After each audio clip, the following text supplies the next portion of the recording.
Beret, has football given you many feelings as good as that one? Yeah, that's a good one, man. Enjoyable day. Happy to help the team and to win today is special, you know. Every boyhood Arsenal fan, every fan still left in this stadium would dream of doing what you've just done. How special is it? What does it feel like? Special, man. I'm grateful again, man. That's what I prayed for. I prayed for it today, man, a hat-trick, and I got it today, so I'm grateful to God, man. Did you have that feeling today? I saw you at the end, I saw you after your hat-trick goal, kind of pointing to the sky. Did you have that sense today that someone had a plan for you, someone was looking down at you? That was the prayer today. That was the prayer today, a hat-trick, and God gave it to me, so delivered. Again, that's faith, man.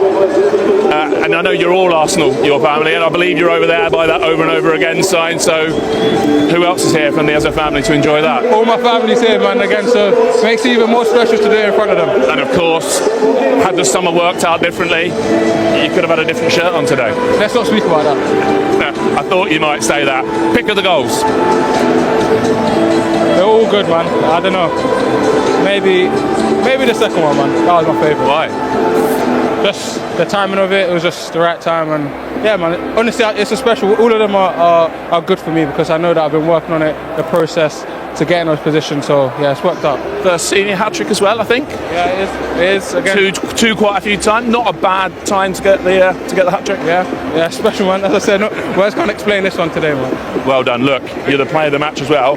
First Arsenal player to score a hat trick against Tottenham in nearly 50 years. Player of the match. There's a little match ball down there under your foot, so the old mantelpiece is going to be a bit more packed. Well done. Not bad, man. Thank you very much. Appreciate it. Cheers, man. Well done. Turned out then to be a very good weekend indeed for Arsenal. Of course, Liverpool and Manchester City dropping points yesterday. And then today in the North London derby, it was men against boys. 4-1 to Arsenal. It could be more. Eze with a hat-trick. Richarlison getting quite the consolation goal, but that'll soon be forgotten. The main headline is, Stevie, that this is now what? Arsenal's title to lose? I think after today, you have to say that. I mean, impressive doesn't really tell the story. They completely outplayed, outfought, outthought. Whatever happens in football, they absolutely did it to Spurs. A complete and utter demolition with a little mistake in the middle of it, with a great goal from Richarlison. But boy, men against boys is true, and of course Eze. Wow. If you're Odergard, I was looking at Odergard sitting on the side every time he went to the bench. I'm thinking, what's going through his head? You know, I'm pretty sure Eze was brought in to play on the left-hand side, but also he could, if Odergard needed a break, he can go in the middle. Well, not just today's performance, but particularly today's performance. Wow, Odegaard, does he get back in the side when he's fit? I'm not so sure. Yeah, because when Eze came in, Stevie, a lot of excitement about him, obviously, but he didn't exactly hit the ground running. Was that more to do with where he was playing? Well, I think it's a little bit of everything. Where he was playing, it's a new setup.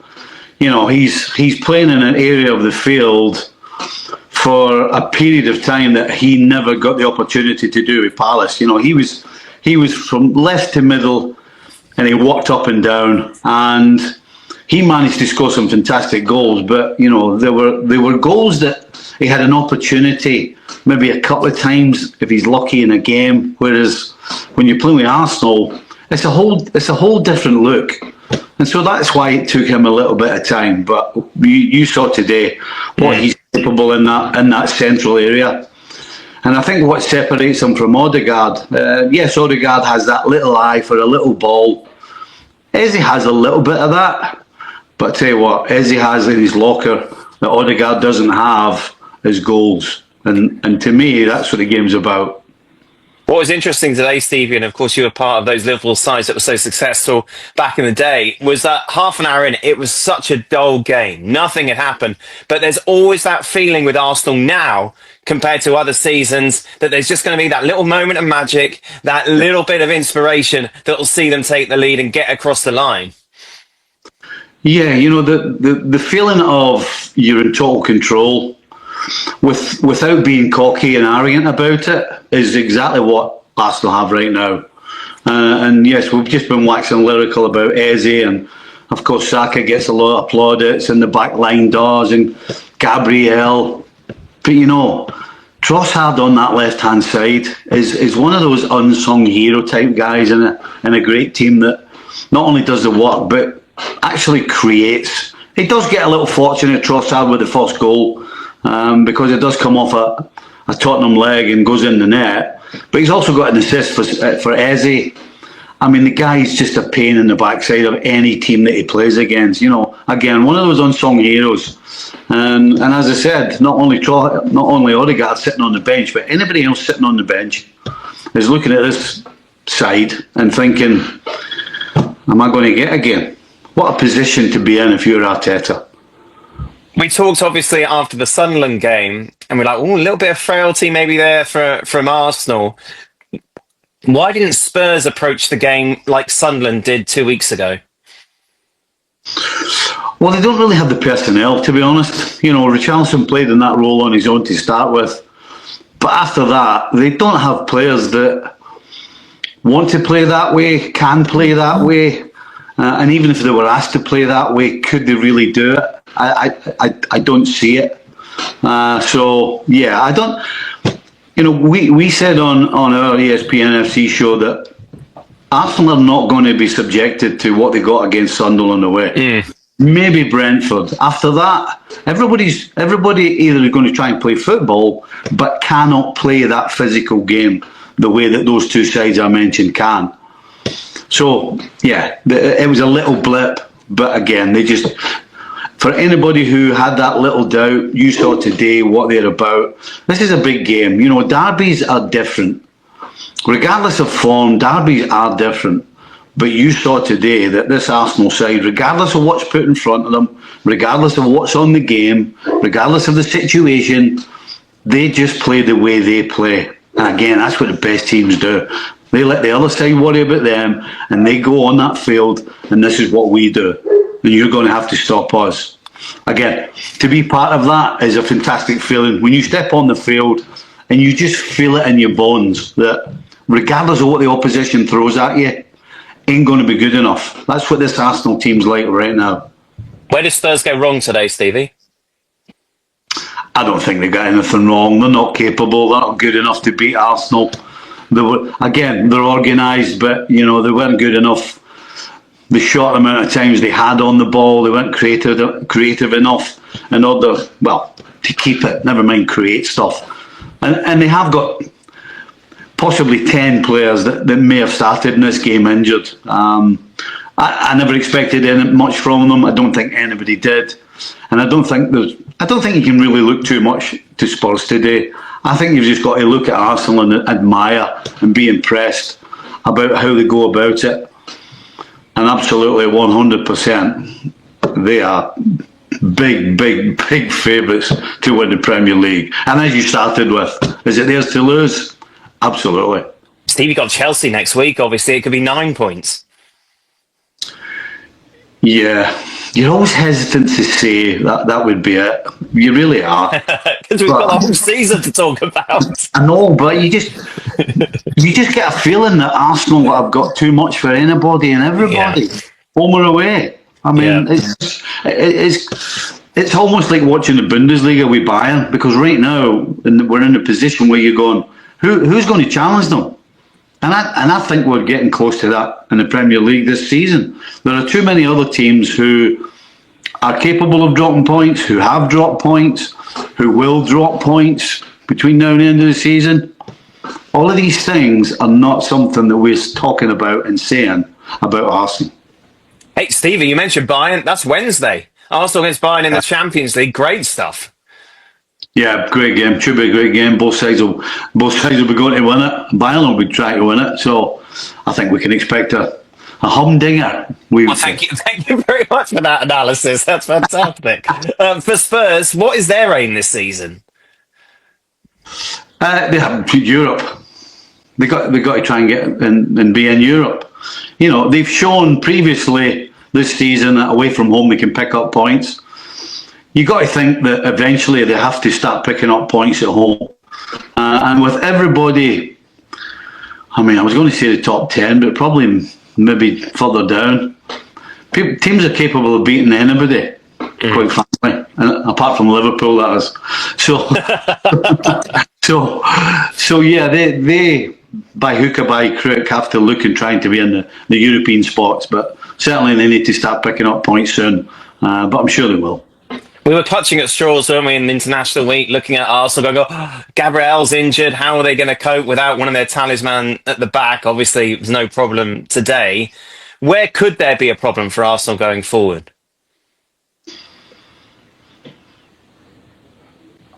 Can I get back to you on that? Yeah, that's the thing, isn't it? That's the really, and you can, as you say, you can point to every other team in the Premier League and point out some frailties. With Arsenal at the moment, that's really difficult. Well, if you start at the back, the keeper's one of the best in Europe, no question. Back four, don't let any goals in. Middle of the park controls the game. Can play whichever way you want. If you want to fight, they can fight you. If you want to play football, they can outplay you. And even without Gyökeres, you put Merino up front, and they still score 4 goals. It's kind of hard to pick holes in them. Percentage chance they win the league, Stevie? Whoa. It's got to be about 80%, isn't it? They're looking good. If you're an Arsenal fan, you're feeling pretty good right about now. Steve Nicol, thank you very much. Of course, more action to come in the Premier League. Manchester United against Everton tomorrow before a full programme of Champions League matches, including Arsenal against Bayern Munich. Of course, we'll be covering them all on ESPN FC. The future of Ethan Nwanery's potential loan move is suddenly uncertain, as Arsenal remain wary of repeating past setbacks caused by injuries. According to recent reports, the club is open to sending the young midfielder out on loan this winter, but the idea raises immediate questions. Nwanery has become the talk of the moment after a report from the Daily Mail suggested that Arsenal are considering a temporary move for the 18-year-old. Despite his limited minutes this season, the thought of letting him leave, even temporarily, comes with significant doubts. Back in October, Mikel Arteta publicly insisted that Nwanery would have plenty of opportunities to play, pointing to the fact that the teenager had already been called upon when Martin Odergard was injured. "I don't know, but I don't work with expectations," Arteta said at the time. "I work with what the players can give in the context of where the team is at that moment." Ethan played 2 Premier League matches early on because Martin was out. He's played in other competitions and he'll play more. Yet the reality has been very different. Nwanery has logged fewer than 500 minutes this season, appearing in just 5 of Arsenal's 11 Premier League games, none of them as a starter. His only starts came in the 2 EFL Cup wins over Port Vale and Brighton, and in the 3-0 Champions League victory against Slavia Prague. The arrival of Ebereki Eze and the promotion of Max Daumann have tightened competition even further. And despite injuries to Odegaard, Bukayo Saka, and Noni Madueke, Nwanery's pathway has only narrowed. It's easy to forget how young he still is. At 18, and having first debuted at just 15, like Daumann, these are formative years where consistent playing time is crucial. The busy festive period could open that door, but with Odegaard, Madueke, and Kai Havertz all nearing their returns, there's a real chance Nwanery could slide even further down the pecking order. This is why a January loan sounds logical on paper, but it also sets off alarm bells. Arsenal's season has already been shaped by injuries for the 2nd year in a row, and squad depth has never felt more essential. A single setback among the attacking players over the holiday fixture run could thrust Nwanery back into an important role almost overnight. The more sensible approach may be to reassess in the summer, once the squad naturally reshapes and the club have a clearer picture of their needs heading into 2025. Only then would a loan feel more secure, ensuring Nwanery actually gets the minutes he needs rather than risking another stalled development. Even then, nothing is guaranteed. Supporters will remember Serge Gnabry's loan to West Brom, intended to push him closer to first-team football, but ultimately a move that derailed his progress before he rebuilt his career in Germany. Arsenal's recent history with loans has been mixed at best, and too often unsuccessful. For now, the club must weigh the immediate needs of the squad against the long-term growth of one of their brightest prospects. Whether a loan becomes the right option, or another cautionary tale, remains to be seen. But the complexity of Nwanery's situation extends beyond simply playing time and squad depth. Inside the club, there is an ongoing debate about how quickly young talents should be exposed to the pressures of elite-level football. Some staff members argue that Nwanery's technical level is already above many players his age and that keeping him close to Arteta's structure will accelerate his development. Others believe that without consistent starts, and without a clear pathway to earn them, his progress could plateau. The uncertainty has also stirred conversation among supporters and pundits. Several former Arsenal players have expressed concern that the club may be repeating old patterns, where promising youngsters become trapped between first-team aspirations and inconsistent minutes. Others, however, believe the club is being careful for the right reasons, protecting a player who still needs physical development before facing the demands of weekly Premier League battles. This internal and external pressure has placed added scrutiny on Arteta's handling of young talents this season. While he has been praised for trusting academy graduates in the past, the balance has become harder to maintain now that Arsenal are competing on multiple fronts and aiming for silverware. Every decision carries weight. Resting senior players risks losing points, while overusing inexperienced teenagers risks injury or decline in confidence. There is also the broader question of what kind of loan would actually benefit Nwaneri, should the club eventually decide to pursue one. A move to a Premier League side fighting relegation could offer minutes, but expose him to a demanding environment that prioritizes survival over development. A championship loan, on the other hand, might provide consistent matches, but at the cost of adjusting to a more physical style that does not always align with Arsenal's tactical identity. European options have been mentioned as well, though not confirmed. The possibility of joining a club in the Netherlands or Germany, leagues known for nurturing young talent, has been discussed quietly among observers. Yet Arsenal are hesitant, given how unpredictable such moves can be and how often they fail to produce the expected results. Meanwhile, Nwaneri himself remains focused and professional, according to those around the training ground. He is said to be eager for opportunities, but not frustrated or discouraged. The coaching staff admire his attitude, which only complicates the decision further. He is doing everything right, and still his future remains uncertain. As Arsenal approach the January window, the club finds itself at a crossroads. The next few weeks will likely be decisive, not just for Nwaneri's short-term career, but for how Arsenal choose to manage their most gifted prospects in an era of high expectations and relentless schedules. Any decision made now will be examined closely, not only because of what it means for Nwaneri, but because it will signal how the club intends to balance ambition with development as they move into the next phase of Arteta's project. Arsenal now face a difficult setback. Piero Hincapié may have to step into the North London derby under less than ideal circumstances after Gabriel's injury blow. The club is hoping that Hincapié's long late return trip to North London won't affect his readiness to replace Gabriel against Tottenham, because losing the Brazilian for such a crucial match is a major hit to Mikel Arteta's plans. Arsenal have already been forced to cope with key absences at various stages of the season, but Gabriel missing the derby presents a challenge of a very different magnitude. Naturally, the focus shifts to who will fill the gap on the left side of Arsenal's defense, and for many, the most logical answer is Piero Hincapié. The summer signing impressed during his only start for the club so far, an outstanding display at left centre-back in the League Cup win over Brighton. That night, he partnered with Christian Mosquera, who is also an option for Arteta on Sunday. One possible configuration would see William Saliba move to the left, with Mosquera taking his place on the right, depending on how heavily Hincapié's international travel weighs on Arteta's decision. And that travel is far from insignificant. The Ecuadorian defender is currently away with his national team. He captained Ecuador during their 0-0 draw with Canada, helping secure the clean sheet. But the real concern comes with his final international fixture. Ecuador face New Zealand in New Jersey in the early hours of Wednesday morning, UK time. The match kicks off at 1:30 a.m. and is expected to finish around 4 a.m. Only after that will Hincapié board his flight back to England, meaning he won't arrive in London until Wednesday afternoon at the earliest. From there, he will have just a handful of days to recover, settle back in, and prepare for one of the most intense fixtures of the season. The slight silver lining is that the derby falls late in the weekend, giving him as much time as possible to reintegrate. Still, the timing of his return is far from ideal and adds yet another layer of uncertainty to Arsenal's defensive preparations ahead of a match that could define their momentum for weeks to come. Beyond the logistical headache, Arteta and his staff must also consider the physical and tactical demands that a North London derby imposes.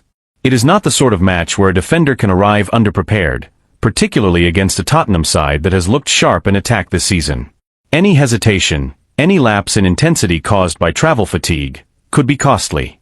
Inside Arsenal, there is a quiet concern that the club may once again be walking a tightrope with its defensive depth. Over the past 2 seasons, injuries at the back have forced Arteta into uncomfortable choices, and Gabriel's setback reopens a conversation that the club hoped was behind them. The manager has repeatedly emphasized the importance of continuity across the defensive line, especially given how central the high defensive line and controlled build-up are to Arsenal's identity. Gabriel and Saliba have been at the core of that stability, and disrupting it inevitably changes the team's rhythm. Analysts close to the club have noted that Hincapie's profile fits the role well, confident under pressure, quick across the ground, and capable of progressing the ball with either foot. However, they also caution that he is still adapting to the Premier League's pace and physicality. Throwing him straight into a derby environment may accelerate his integration, but it also carries risk. Supporters have expressed mixed reactions as well. Many are eager to see Hincapie given a real opportunity, believing his style suits Arsenal's long-term plans. Others worry that asking him to deliver immediately, under difficult circumstances, could place unnecessary pressure on a player still in the early stages of adjusting to English football. The timing of Gabriel's injury also complicates Arsenal's broader goals. With a congested winter schedule approaching and the title race tightening, every match takes on heightened importance. Dropping points against Tottenham could shift momentum, not just in the standings but in confidence across the squad. It also forces Arteta to rethink how he manages minutes for defenders who have already logged heavy workloads this season. Club insiders say the staff have been preparing contingency plans for weeks, anticipating scenarios where international duties and injuries overlap. Yet even the best planning can be stretched thin when travel delays and late-night kickoffs are added to the equation. In the coming days, the medical and performance teams will conduct assessments to determine exactly how ready Hincapie is for Sunday's showdown. Arteta is expected to make a late decision, balancing long-term health with short-term necessity. The hope is that the Ecuadorian arrives in good condition, responds well to training, and can at least offer a reliable solution in Gabriel's absence. What remains undeniable is that Arsenal enter the derby under a new layer of pressure, forced to adapt, to trust their depth, and to test the resilience that has been a defining theme of their season so far.